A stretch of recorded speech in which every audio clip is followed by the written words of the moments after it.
With the new iPhone now out and with us, everybody is asking the same question. One of the biggest updates with iPhones always is that camera. People want to know, how good is this camera? Is it any better? Is it just marketing? And more importantly, how does it stack up against the competition? Today we're going to be doing our classic iPhone versus Samsung, the best from iPhone and Apple with the iPhone 7 versus the best from Samsung with the Galaxy S7. Let's go ahead and get started. What's really interesting to me about phone cameras as of late has been we've seen improvements move away from spec and more towards the direction of aesthetic and things that are immeasurable, rather than megapixel count, improving color rendition and highlight roll-off. The iPhone 7 is a prime example of this, where Apple has really put their effort into the way the camera sees light, rather than just how many megapixels it has or how sharp the image looks. With that said, you do resolve more detail, however. The optics seem to be better and seem to be sharper this time around, or maybe it's the wider 1.8 aperture when it's stopped down does a better job of resolving light. Moving on to the S7, things are as we have come to expect from Samsung. Images are very clean, very crisp, resolves a lot of detail, but a good amount of it is over sharpening in post, as well as saturation boost from built-in software. When looking at the images side by side, I do prefer the iPhone 7's image, and again, as mentioned at the beginning, this is really down to the way it looks and sees light.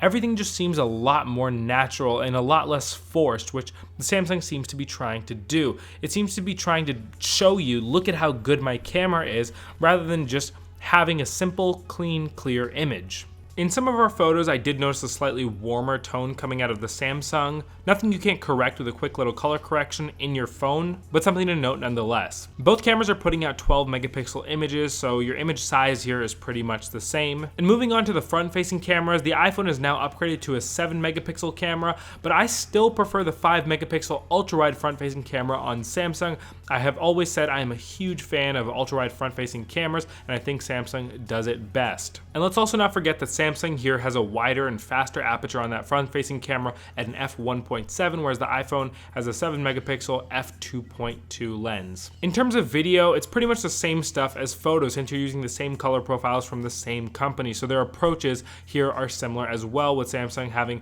higher saturation and more vibrancy with slight over sharpening, whereas the iPhone goes for a slightly subtle, more flatter, more neutral looking image. In low light, both phones look absolutely terrible. I want to make it a point to dismiss this myth that phones can be good in low light. It's really a matter of which phone is less terrible. As of now though, maybe in the future they will get better. In this case, I will give the slight edge to the iPhone. This was just from the circumstances that I used it in. I did think it resolved noise a little bit better, and I thought the noise looked a little more organic rather than the Samsung's noise, which looked a little more digital and kind of all over the place in terms of color. And so that's really it, guys. I didn't want to dive into pixel peeping for this video. I more so wanted to use it as an opportunity to show you guys some photos from both phones side by side and really get what your opinions were in the comments down below, as well as share mine. In this case, they're both phone cameras. They look very similar, but if I had to pick one, I would pick the iPhone because of those subtleties over the over sharpening and the oversaturation. That's more my interest in Apple's color profiles, really, and the way they render out the image